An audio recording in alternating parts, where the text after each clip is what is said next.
ಇನ್ನು ಮುಖ್ಯಮಂತ್ರಿಗೆ home ministry ಕೇಳಲಿಕ್ಕೆ ಬಯಸ್ತೀನಿ. ಇಲ್ಲಿ ನಮ್ಮ ಗ್ರೇಟ್ ಡೆಪ್ಯೂಟಿ ಚೀಫ್ ಮಿನಿಸ್ಟ್ರು ಇವರು ಪ್ರಧಾನಮಂತ್ರಿಗೂ ಎದುರಲ್ಲ, ಕೇಂದ್ರದ ಗೃಹ ಸಚಿವರಿಗೂ ಎದುರಲ್ಲ. ಇವರು ಹೇಳಿಕೆ ಭರತ್ ರೆಡ್ಡಿ ಬೆನ್ನಿಗೆ ನಿಲ್ತೀವಿ ಎಂದು DCM DKC.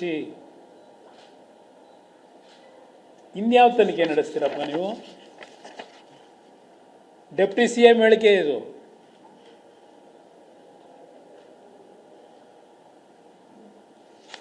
ಇಲ್ಲಿ ಹೇಳ್ತಾರೆ, ಭರತ್ ರೆಡ್ಡಿ ಬಳ್ಳಾರಿಯ ಪರಿಸ್ಥಿತಿ ಶಾಂತ ಮಾಡುವ ಪ್ರಯತ್ನ ಮಾಡಿದ್ದು ಕಾಂಗ್ರೆಸ್ ಪಕ್ಷ ಅವರ ಬೆನ್ನಿಗಿರಲಿದೆ, ಮತ್ತೊಮ್ಮೆ ಬಳ್ಳಾರಿ ರಿಪಬ್ಲಿಕ್ ಆಗಲು ಬಿಡುವುದಿಲ್ಲ. ಅದಾದ ಮೇಲೆ ಹೇಳ್ತಾರೆ, ಜನಾರ್ದನ್ ರೆಡ್ಡಿ ಬಳ್ಳಾರಿ ಕಾಲಿಡುವವರೆಗೂ ಒಂದೇ ಒಂದು ಗಲಾಟೆ ಇರಲಿಲ್ಲ, ಸಣ್ಣ ಅಹಿತಕರ ಘಟನೆ FIRಗಳು ಇರಲಿಲ್ಲ, ಅವರು ಬಂದ ಮೇಲೆ ಗಲಭೆಯಾಗಿದೆ. ಮಿಸ್ಟರ್ ಡೆಪ್ಟಿ ಚೀಫ್ ಮಿನಿಸ್ಟರ್, ನಿಮ್ಮನ್ನು ಕೇಳಲಿಕ್ಕೆ ಬಯಸ್ತೀನಿ, ಜನಾರ್ದನ್ ರೆಡ್ಡಿಗೆ ಸುಪ್ರೀಂ ಕೋರ್ಟು ಬಳ್ಳಾರಿಗೆ ಹೋಗಲಿಕ್ಕೆ ಅನುಮತಿ ಕೊಟ್ಟಿದ್ದು ಎಂದು? ಆಲ್ಮೋಸ್ಟ್ 1.5 ವರ್ಷ ಆಗಿರಬೇಕೀಗ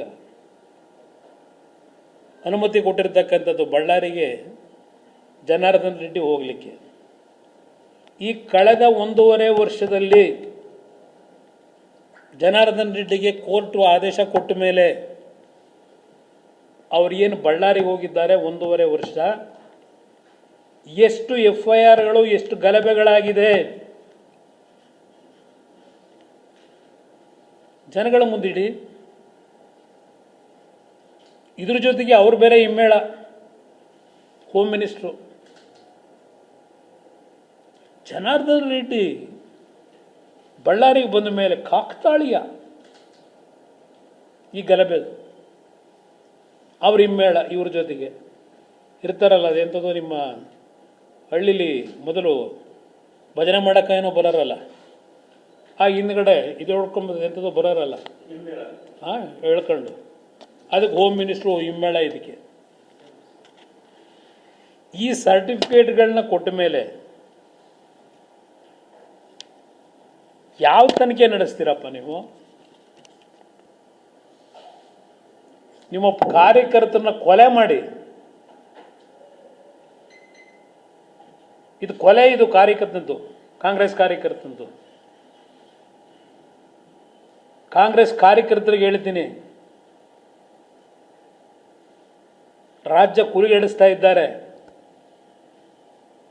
ಇಂಥ ಸರ್ಕಾರನ ಧಿಕ್ಕರಿಸ್ತಕ್ಕಂಥದ್ದು, ಈ ರಾಜ್ಯ ಉಳಿಸಬೇಕು ಅಂತಕ್ಕಂಥ ಕಾಂಗ್ರೆಸ್ ಕಾರ್ಯಕರ್ತರಿಗೆ ನಾನು ಕರೆ ಕೊಡ್ತಾ ಇದ್ದೀನಿ. ಇವತ್ತು ರಾಜಶೇಖರ ಸತ್ತಿರ್ಬೋದು, ಇವರ ತೆವರುಗಳಿಗೆ, ಇವರ ಅಧಿಕಾರದ ಆಸೆಗೆ ಯಾರನ್ನು ಬೇಕಾದರೂ ಬಲಿ ಕೊಡ್ತಕ್ಕಂಥ ನಾಯಕರುಗಳಿವರು.